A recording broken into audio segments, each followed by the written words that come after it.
Bienvenue sur Chronique, les séries de podcasts inédits de Mapato.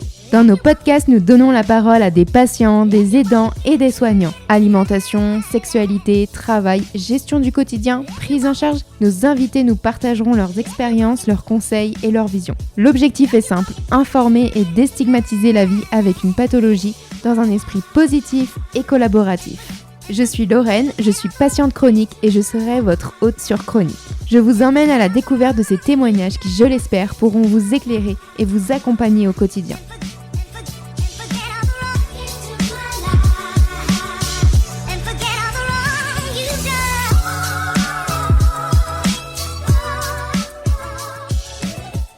Ce nouvel épisode de Chronique est rendu possible grâce au site autisme-et-sommeil.fr. Il s'agit d'un site d'information à destination des familles d'enfants avec troubles du spectre de l'autisme, TSA, et des professionnels de santé s'occupant de ces enfants. Son objectif est de leur apporter les informations et les outils facilitant la prise en charge des troubles du sommeil. Le dernier épisode de Chronique nous plonge dans le monde fascinant de Salomé, une jeune femme de 23 ans ayant un trouble du spectre autistique diagnostiqué en fin d'année 2020. Dans cet épisode, Salomé partage son parcours, ses passions et sa lutte contre les troubles du sommeil, offrant un témoignage inspirant et instructif. Salomé, une artiste dans l'âme, nourrit une passion pour l'écriture, le dessin, la musique et les jeux vidéo. Elle a notamment travaillé en tant qu'assistante de vie scolaire, AVS, et accompagnatrice d'élèves en situation de handicap, AESH, avec de jeunes adultes ayant un trouble du spectre de l'autisme, développant ainsi une compréhension unique des défis auxquels ils font face au quotidien. Le diagnostic du trouble du spectre autistique n'est pas venu de manière spontanée pour Salomé, mais a été suscité par ses proches. Des tests approfondis ont finalement confirmé le diagnostic. Cela a été un moment de révélation pour Salomé, car de nombreuses questions sans réponse trouvaient enfin une explication. Parmi les défis auxquels Salomé a dû faire face depuis son enfance, les troubles du sommeil ont été particulièrement importants. Elle a toujours eu du mal à s'endormir, un problème qui s'est intensifié avec l'âge. Ses émotions et son anxiété ont exacerbé ses troubles du sommeil. Pour lutter contre ces difficultés d'endormissement, les parents de Salomé ont développé des astuces créatives, comme des histoires et de la musique apaisante. En grandissant, elle a dû mettre en place des routines et des habitudes pour favoriser un meilleur sommeil. Salomé a également trouvé du réconfort dans la méditation guidée qui l'a aidée à s'endormir plus sereinement. L'épisode de Chronique met en lumière l'importance de la patience et de la compréhension lorsqu'il s'agit d'aider les personnes ayant un trouble du spectre autistique à gérer leurs besoins. Salomé partage son expérience d'analyse quotidienne, cherchant à comprendre les déclencheurs de ses émotions et de ses troubles du sommeil, afin de trouver les clés pour une meilleure qualité de vie. Je vous laisse sur notre conversation et vous souhaite une excellente écoute. Bonjour Salomé. Bonjour. Merci de pouvoir partager avec nous sur le podcast Chronique ton expérience. Je voudrais commencer par une première question. Est-ce que tu peux te présenter, s'il te plaît ? Oui, bien sûr, je m'appelle Salomé, j'aurai 23 ans dans 2 mois et j'ai été diagnostiquée autiste fin 2020. Dans la vie, mes passions, c'est surtout l'écriture, le dessin, le cinéma, la musique et les jeux vidéo. Et j'ai pu travailler par le passé avec des enfants autistes, notamment parce que j'ai travaillé en tant qu'AVS et AESH. Chouette. Est-ce que tu peux nous en dire un peu plus justement sur ton diagnostic que tu as eu fin 2020 ? Alors oui, en fait, ça a été provoqué par mes proches, notamment ma moitié qui, en fait, avait des sérieux doutes et qui m'a dit: «Bon, ça sent un peu la neuroatypie». Donc suite à ça, j'en ai parlé avec le reste de ma famille qui confirmait qu'eux aussi se disaient qu'un test s'imposait. Du coup, j'ai passé mon test et donc il est revenu positif. Je l'ai passé auprès d'une psychologue professionnelle, enfin qui faisait vraiment ça, c'était sa spécialité. Et à côté, je suis suivie par un psychiatre et une psychologue. Ok. Et justement, pendant ton enfance, ton adolescence, tu t'es posé des questions et tes parents aussi ou pas ? Alors, pas vraiment. En fait, j'étais suivie depuis assez longtemps, mais on partait plutôt sur des questions d'anxiété, de dépression. La question de l'autisme n'a pas forcément été soulevée. Mais depuis depuis qu'on en a parlé, en fait, ça tombe un peu sous le sens. Et quand j'en parle avec mes amis, par exemple, que je leur annonce, il y en a très peu qui sont surpris. À chaque fois, ils disent tous: «Oui, ça m'étonne pas forcément». Mais c'est vrai que jusqu'à voilà, l'année 2020, on avait des questions sans réponse, mais la question de l'autisme était pas forcément soulevée. OK. Et quand tu parles justement des tests que tu as fait, cette prise en charge, donc comment ça se passe? C'est de toi-même, tu as cherché un professionnel de santé? Enfin, comment ça s'est passé? Alors en fait, j'ai eu de la chance parce que mon papa était dans un groupe de travail en fait, interprofession et au sein de ce groupe, il y avait justement cette psychologue qui était professionnalisée là-dedans et et donc on est passé par cette dame pour faire, mon diagnostic. OK, ça marche. Et une fois que justement cette professionnelle de santé a posé le diagnostic, est-ce qu'elle t'a orienté vers d'autres professionnels de santé? Comment ça s'est passé? Alors plus ou moins comme j'étais déjà suivie en fait, j'ai eu le rapport pour le partager avec les personnes qui me suivaient. Elle m'a donné des pistes de, mmh, de techniques à mettre en place. Elle m'a parlé notamment de théâtre, ce que j'ai pas fait parce que parce que c'est trop compliqué pour moi. Mais elle m'a donné voilà des pistes et elle m'a donné ce dossier pour que je puisse, voir ensuite avec, ma psychologue et mon psychiatre, avec qui on a D'accord. pu mettre des avec qui on a pu discuter et suite à ça, ils ont pu aussi me proposer des choses et notamment aussi me parler de limites, heu, en adéquation avec ce que je suis capable, d'endurer, de supporter et ils ont bien compris, où est-ce que s'arrêtent, mes capacités pour que je reste en en bonne santé et donc c'est vrai qu'ils prennent en compte quand ils me conseillent, ils prennent toujours en compte, donc ce diagnostic, ma situation, pour me dire, par exemple, bah, ce genre d'études, ce type de travail, c'est pas forcément fait pour ton profil. Ouais. Mmh. Bon, au moins, c'est adapté justement à ta situation, à toi et c'est beaucoup plus simple, en fait, pour toi. Mais voilà, je pense que l'adaptation, être vraiment écouté, l'adaptation personnelle, bah, de toute façon, quand on parle de l'autisme, on parle d'un spectre et donc je pense que c'est important de prendre individuellement et de tester les limites, de comprendre les difficultés de chacun qui sont pas forcément les mêmes. Tout à fait. Et justement, une fois que ton diagnostic a été posé, est-ce qu'il y a eu des démarches particulières à mettre en place, pour ton quotidien ou pas spécialement?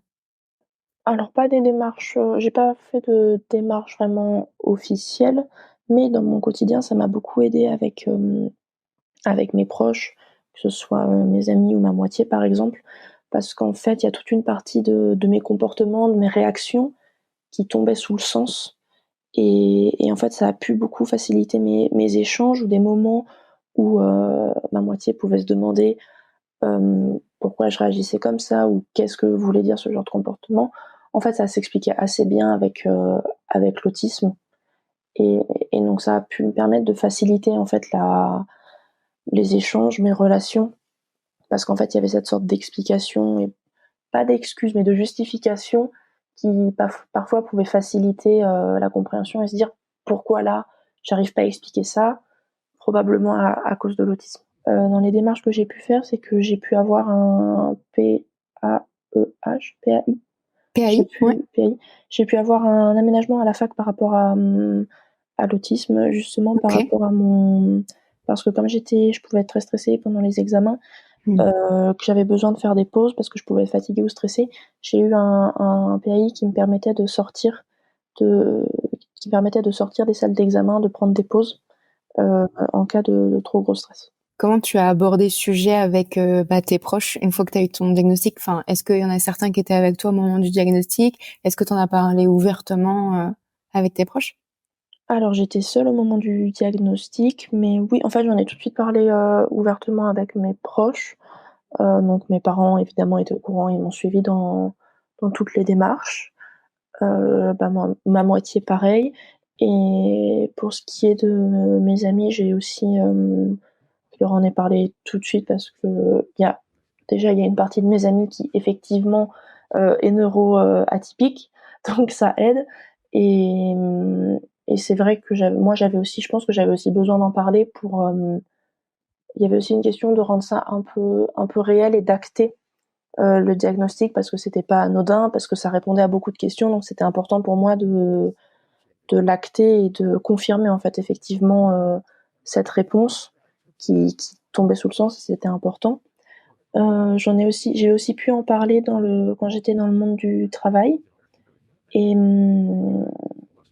typiquement du coup l'année dernière je me suis occupée d'un jeune homme autiste au lycée et c'est vrai que j'en ai tout de suite parlé à ses parents, à lui, de mon autisme parce que dans mon travail je pense que j'arrive à le tourner un peu comme une force et je pense que c'était important pour moi de leur parler de ce point de vue, ce qui expliquait aussi comment je pouvais interagir avec mon élève. Ça a dû rassurer aussi un peu les parents, je pense, de voir que toi aussi tu avais un trouble du spectre autistique, parce que tu pouvais aussi bien comprendre certains aménagements en fait qu'ils pouvaient avoir. Oui, je pense, ça s'est très bien passé, donc je pense que c'est bon signe. Mais oui, effectivement, je pense que ça les a rassurés, que ça a pu leur expliquer aussi justement c'est mon approche qui doit être parfois un peu différente d'une personne neurotypique. Et je pense que même avec cet élève, je pense qu'il y avait une sorte de confiance qui s'est instaurée. Et, et en tout cas, moi, je parlerai pas à sa place, mais moi, je sais que je pense que ça me rassure d'avoir des personnes près de moi qui pensent de la même façon que moi et qui traversent les mêmes choses que moi, parce que la compréhension est quand même pas la même quand on vit les choses et C'est sûr. quand on les regarde. C'est pas tout à fait pareil. Donc, je pense que c'était important et pratique, en fait, d'avoir ce diagnostic parce que ça a pu, je pense, m'aider à comprendre, à accompagner et aussi peut-être se donner une sorte d'élan positif, de se dire: «Cette personne, elle est comme moi et elle arrive à prendre soin des autres, elle arrive à avancer dans la vie» et pareil de mon côté, j'étais super fière et contente de voir, voilà, ce jeune qui était autiste, qui avait des difficultés, qui a réussi, qui a eu son bac avec mention quand même. Donc je pense que c'était une relation assez forte et puis qui nous tirait vers le haut parce que je pense qu'on pouvait voir tous les 2 la façon dont on surmontait les difficultés et le faire ensemble et donc je pense que c'est positif. Ouais, c'est très chouette. Je voulais aborder un point, enfin un sujet, une thématique avec toi, qui sont les troubles du sommeil, parce qu'on sait que ça joue un rôle en fait pour les personnes qui ont un trouble du spectre autistique. Est-ce que tu as eu des difficultés, tu as eu des troubles du sommeil? Oui, le sommeil, ça a été mon ennemi numéro 1 depuis le premier jour. J'ai des troubles de sommeil et je les ai depuis ma naissance à peu près. Parce qu'en fait, depuis que je suis toute petite, j'ai toujours eu du mal à m'endormir. Mes problèmes de sommeil, sont vraiment liés à l'endormissement. Après quand je dors, généralement ça va, mais j'y reviendrai plus tard. Mais le problème, c'est vraiment, vraiment l'endormissement et quand j'étais petite, j'avais très peu de problèmes, je faisais pas de caprices, je mangeais tout, enfin tout allait bien, sauf ce problème de sommeil qui était vraiment récurrent et en fait, je voulais pas aller me coucher. Là, je parle de quand j'étais bébé, mais donc mon papa devait rester allongé à côté de moi dans la chambre sur le sol pour m'endormir. Il fallait me raconter des histoires, me mettre de la musique et je voulais pas aller au lit et ça a continué en grandissant et donc durant mon enfance, adolescence, pareil, je voulais pas aller me coucher donc quand j'étais dans ma chambre, je continuais à jouer à mes jeux vidéo, je regardais des films en cachette mais il s'agissait de tout faire sauf dormir. Et encore maintenant, j'ai des gros, gros problèmes pour m'endormir. Tu disais que une fois que tu as trouvé le sommeil, tu pas forcément de difficulté à dormir ou tu te réveilles pas pendant la nuit. C'est vraiment le, le moment en fait d'endormissement pour toi qui est problématique, c'est ça? Oui, c'est vraiment ça qui est problématique. Après, je dors beaucoup, mais mon sommeil est assez lisse. Mais c'est vrai que je dors beaucoup. Je peux sans problème faire des nuits, hein, de 10-12 heures sans aucun problème. Mais, en situation exceptionnelle, donc c'est pas mon problème principal. Le problème principal, c'est l'endormissement. Mais en cas de situation exceptionnelle, je vais pouvoir beaucoup me réveiller. Par exemple, ce matin, j'étais un petit peu stressée, enfin, depuis hier, j'étais un petit peu stressée à l'idée du podcast et heu et donc j'ai eu un petit peu de mal à m'endormir, évidemment ce matin, en fait, j'avais peur de pas me réveiller, ce qui fait que pendant ma dernière heure et demie de sommeil, je me suis réveillée toutes les 10 minutes pour vérifier l'heure, pour vérifier que j'avais pas raté, que j'allais me réveiller à temps.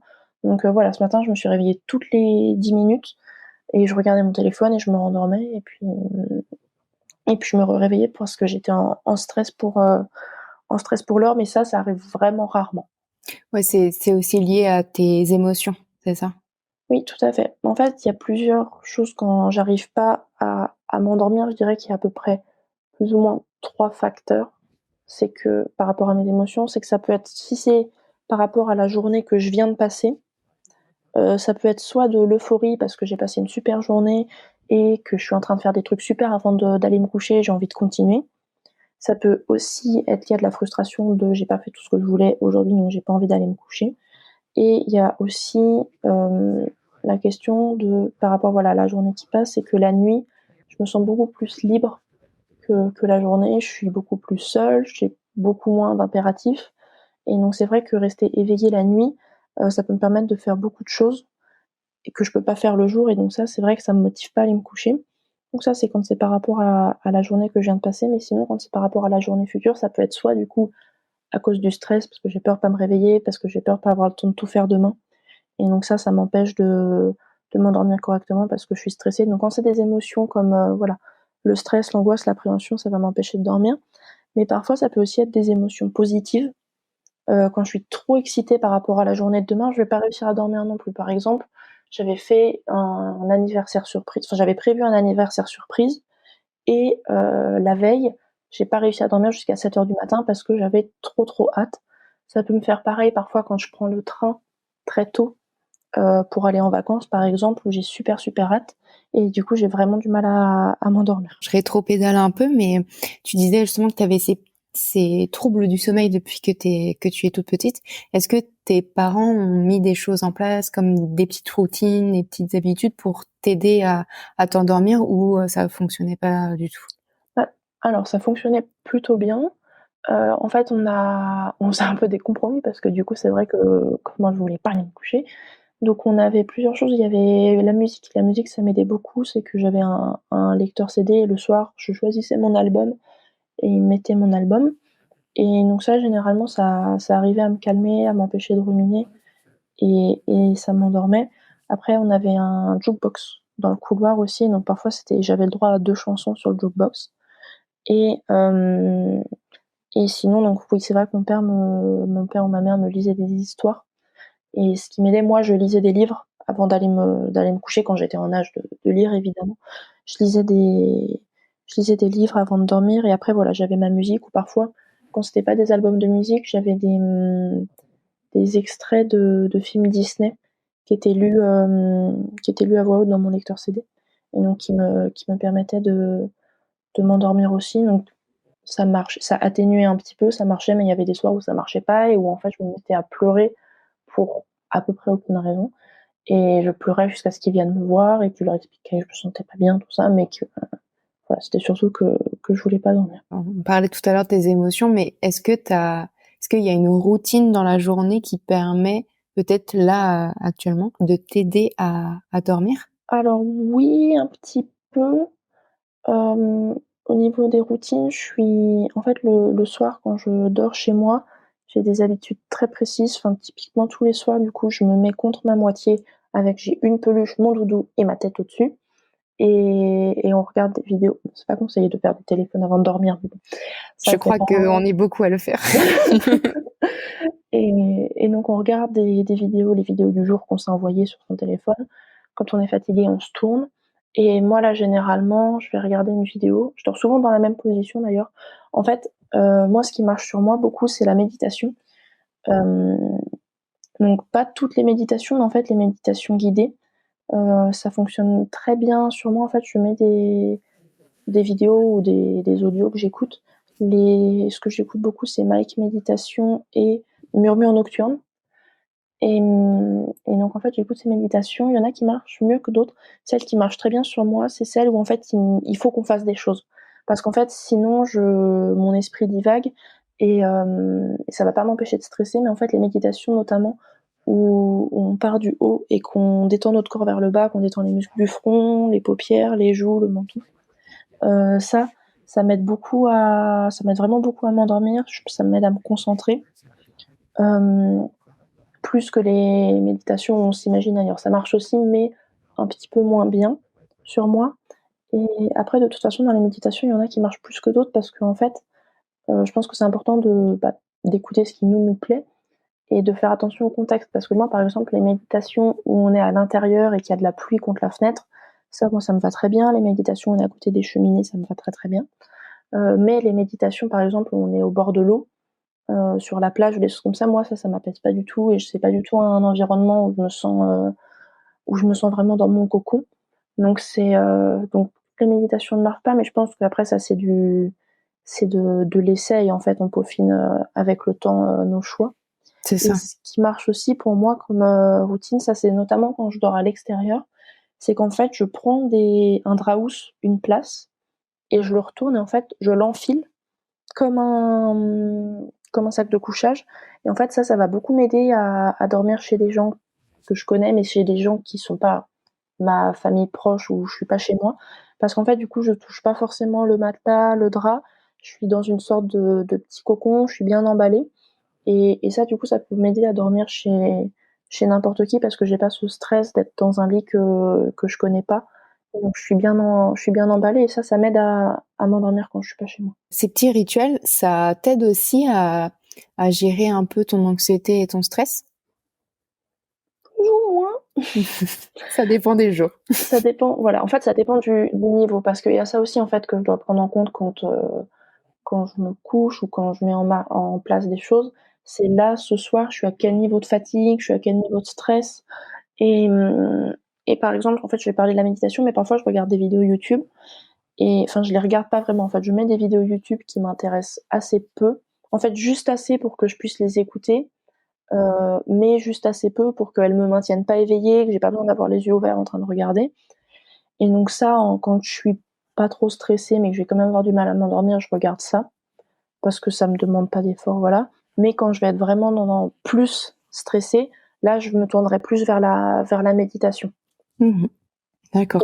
Et j'ai pas dit, mais en fait, j'ai aussi des médicaments pour dormir parce que du coup, je suis suivie par un psychiatre qui me prescrit des médicaments qui peuvent m'aider à dormir. J'allais te poser la question si tu avais des thérapies spécifiques, mais c'est surtout tes rituels en fait que tu mets en place qui t'aident à trouver le sommeil finalement. Oui, Mmh. c'est surtout mes rituels. Ton entourage, tes proches, comme tu en parles pas mal, est-ce qu'ils ont contribué aussi à te soutenir et à t'aider à trouver des solutions quand c'était un peu problématique de trouver en fait le sommeil? Oui, alors pour le coup, j'ai de la chance parce qu'ils ont été patients. Parce que c'est vrai que c'était pas toujours facile et que du coup, j'avais pas forcément de raison de pas dormir. Et, et donc c'est vrai que mes parents, ils ont toujours été, assez patients par rapport à ça et ils savent maintenant, en fait, ils savent que j'ai du mal à m'endormir et donc ils sont très empathiques et ils savent, par exemple, que le matin, il faut pas compter sur moi et donc ça, voilà, ils savent que le matin, c'est grasse matinée, ils auront tendance à pas me réveiller sauf si je leur demande ou sauf s'il faut, mais ils ont compris que par rapport à ça, qu'ils pouvaient pas faire grand-chose, en fait, que c'était pas forcément de mon ressort et que ça allait au-delà de simplement, je veux pas dormir, je veux faire la fête. Donc c'est vrai qu'en fait, ils vont comprendre ça. Quand j'étais plus petite, c'était plus compliqué de leur dire parce que du coup, je faisais pas mal de bêtises la nuit et donc je pouvais pas forcément leur dire: «Oui, j'ai joué à la DS jusqu'à 4 heures du mat». Mais maintenant, je peux plus leur dire et je pense qu'ils comprennent mieux et c'est vrai qu'évidemment, ils me disputent plus parce que j'ai plus forcément l'âge, mais aussi qu'ils vont savoir comprendre et dire: «Ah oui, cette nuit, tu as eu du mal à dormir, comment ça se fait?» tout ça. Essayer d'en parler avec moi et dire: «Oui, mais là, d'accord, donc tu es stressée, mais tu peux pas faire ça, ça ou ça».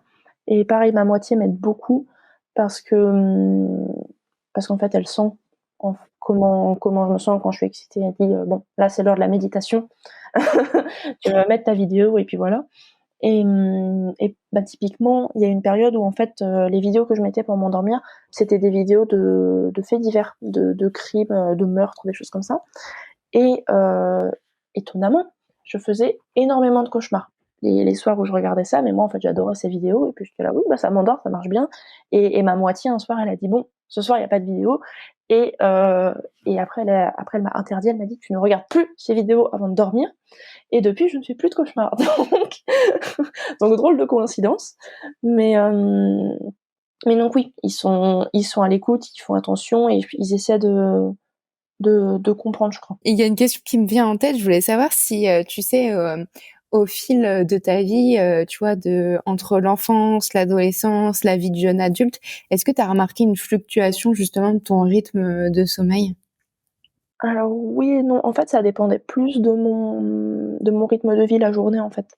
Parce que c'est vrai, bah, quand j'allais à l'école ou des choses comme ça, j'étais fatiguée, j'avais pas le choix et quand je suis arrivée en post-bac, j'ai eu beaucoup d'emplois du temps qui ont varié.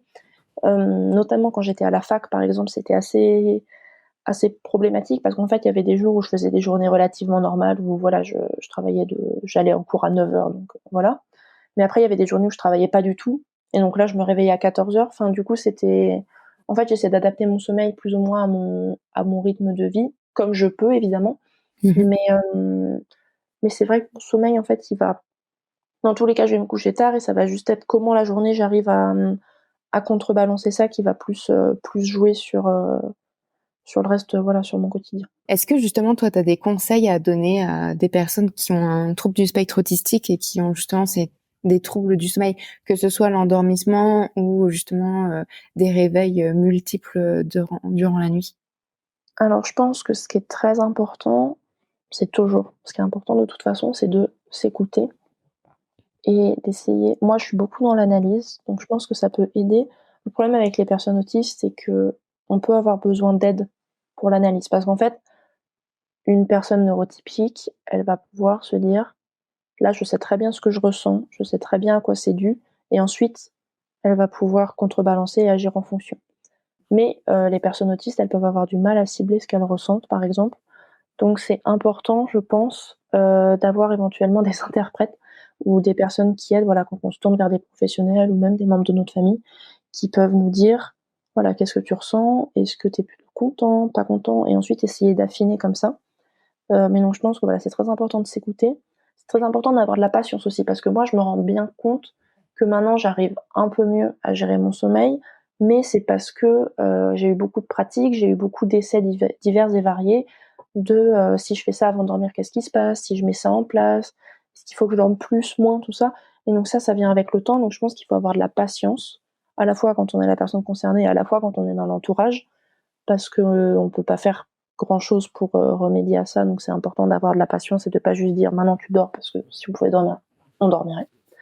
Et donc voilà, je pense qu'en fait, ce serait le plus efficace pour moi en tout cas, ça a été vraiment, d'analyser, en fait, de dire: «Ce soir, j'ai fait ça, ça, ça, je me sens comme ça et voilà et le soir d'après, j'ai fait ça, ça, ça, je me suis sentie comme ça et j'ai mis tant de temps à m'endormir».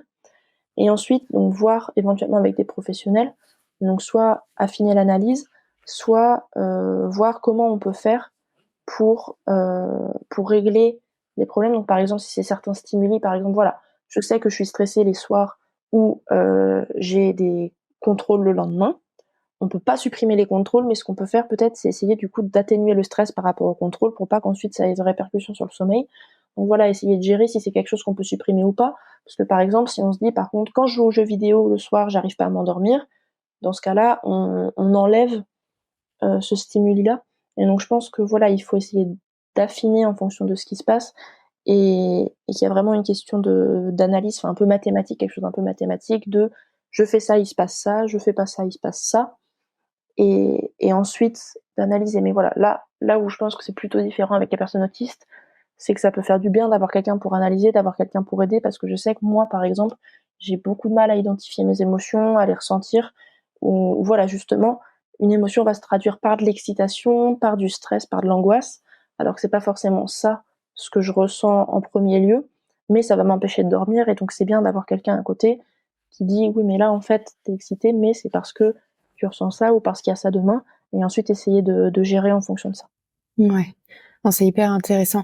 Ça me fait penser à ce que tu disais aussi tout à l'heure sur le fait que, bah, du coup, parfois, tu pouvais jouer jusqu'à 4 heures du matin après t'endormir. Comment comment est-ce que, tu gères la fatigue sur la journée? Est-ce que tu as trouvé des choses à mettre en place ou alors il faut juste attendre et Et bah, ça dépend, mais j'ai pas alors déjà, j'ai du mal à faire des siestes, sauf en cas de fatigue vraiment extrême, sinon j'ai vraiment du mal à faire les siestes. Mais la journée, en fait, quand je fais pas grand-chose la journée, je m'endors. Tout simplement, c'est que si je dois écouter quelque chose pendant longtemps ou quoi, j'arrive pas à lutter, donc je m'endors, donc c'est pas très pratique. Mais c'est vrai qu'au lycée, par exemple, j'avais des gros problèmes de sommeil et des gros problèmes tout court. Et donc j'avais le droit de dormir en cours. Et c'est vrai que les cours qui étaient un peu trop théoriques, un peu trop magistraux, je m'endormais, mais profondément. Donc ça, c'est un peu embêtant. Maintenant, je le fais moins, mais typiquement, quand j'ai pu travailler l'année dernière, c'était assez loin de chez moi, ce qui fait que j'avais plus d'1 heure de transport. Et donc typiquement, je m'endormais dans les transports, tout simplement. Dans le métro, je tombais et je m'endormais. Et ça me permettait de faire un petit test le matin sur mon niveau de fatigue, parce que je savais qu'en fonction d'à quelle profondeur je m'endormais dans les transports, si c'était juste je somnole ou si c'était vraiment bouche ouverte et à 2 doigts de ronfler, que je savais que la journée allait être plus ou moins difficile. Mais du coup, en fait, avoir ça, ça me permettait en fait d'anticiper ma fatigue sur la journée. Et en fait, quand on est fatigué, on est un peu moins patient. Et du coup, il y a des moments dans la journée où en fait, je me rendais compte que là, j'avais l'impression que c'était un peu, pas too much, mais en fait, des moments dans la journée où je sentais que j'arrivais un peu à bout de patience. J'arrivais en fait à me dire: est-ce que tu arrives à bout de patience parce qu'effectivement ça mérite d'être à bout de patience, ou est-ce que tu es à bout de patience parce que tu es fatigué? Et donc en fait, me dire ça, je me disais: oui, en fait, c'est clairement la fatigue qui me fait penser ça. Et donc j'essayais de faire le point inverse. Quand je réalisais ça, je me disais: bon, OK, donc là, c'est juste la fatigue, donc je vais pas surréagir. Et donc j'essayais d'arriver, à atténuer un peu ces sentiments négatifs, d'être un petit peu plus à fleur de peau, tout ça. Comme j'arrive à me rendre compte que je suis fatiguée et que c'est probablement lié à la fatigue, j'essaie au maximum d'atténuer, ce que je peux ressentir. C'est hyper intéressant ce que tu dis, parce que on se rend compte qu'en fait, finalement, tout est un peu lié entre la gestion du sommeil, la gestion des émotions, les activités qui sont prévues, que ce soit la veille ou la journée. Et un peu dans la même veine de tout à l'heure, où tes conseils pour les personnes qui ont un trouble du spectre autistique, mais là, quel conseil tu pourrais donner aussi à un professionnel de santé qui doit orienter justement une personne autiste sur ses problèmes de sommeil? Je pense toujours pareil, je pense qu'il y a une vraie question de patience. Parce qu'effectivement, non seulement il faut tester, ça met du temps de tester, d'essayer.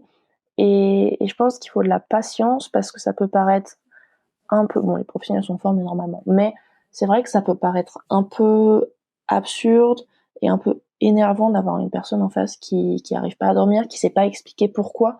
Parce que c'est vrai qu'on arrive, on dit: ah quand je suis content je dors pas, quand je suis pas content je dors pas, quand je ressens rien je dors pas. OK. Et donc c'est compliqué. Et puis il y a aussi cette question en fait, pas d'être sans issue. Mais c'est vrai que moi, par exemple, quand je jouais aux jeux vidéo, c'était pas pour m'aider à m'endormir, hein, on va pas se mentir. Mais en fait, j'avais tellement pas d'autre idée, pas d'autre choix. En fait, c'était ça. En fait, c'était soit je joue à Pokémon jusqu'à 4 heures du matin, soit je rumine et j'angoisse jusqu'à 4 heures du matin. Donc c'était pas la solution, mais à court terme, c'était ce qui m'aidait en fait, et c'était ce qui me permettait de pas passer une nuit trop horrible. Donc je pense que c'est à prendre en compte. Donc je pense qu'il y a vraiment cette question de patience, c'est pas juste un caprice, même s'il arrive pas à cibler ce qu'il ressent, il essaye. Et donc je pense qu'il y a ça, et je pense qu'il y a vraiment, en fait, je pense que le travail d'un professionnel de la santé à ce niveau-là, je pense qu'il y a vraiment un travail de traduction énorme, en fait. Vraiment un travail d'interprétation, et vraiment un travail de dire, d'accord, donc là tu m'expliques que t'es excitée, demain t'as dit que t'allais faire ça, est-ce que tu penses que c'est lié, tu aimes bien faire ça, t'aimes pas faire ça? Donc tout ça, donc je pense qu'il y a un vrai travail d'interprétation. Et donc je pense qu'il faut être vraiment à l'écoute de ce que peut dire la personne d'en face, même si c'est pas clair, même si ça semble pas faire de sens, c'est important d'écouter, je pense. Mmh. Et voilà, vraiment la patience de se dire: c'est pas juste des caprices. Et effectivement, il ressent des choses, mais s'il peut pas les expliquer, c'est pas de sa faute. Et donc avoir ce travail, voilà, vraiment d'interprétation, je pense. Chouette, parfait. Merci beaucoup Salomé pour tout ce que tu nous as confié. C'était un épisode très très chouette, et je pense que ça va aider pas mal de personnes. Merci à vous. Merci beaucoup à vous d'avoir écouté cet épisode. Vous ne faites pas encore partie de la communauté Mapato ? Rien de plus simple pour la rejoindre. Rendez-vous sur mapato.com, mapatho.com, ou bien téléchargez notre application gratuitement sur Apple Store et Play Store. C'est pratique, rapide, gratuit, alors foncez. Pour soutenir le podcast Chronique, laissez 5 étoiles sur Apple Podcast et un joli commentaire sur votre plateforme de podcast préférée. Un grand merci à vous et à la semaine prochaine pour un nouvel épisode.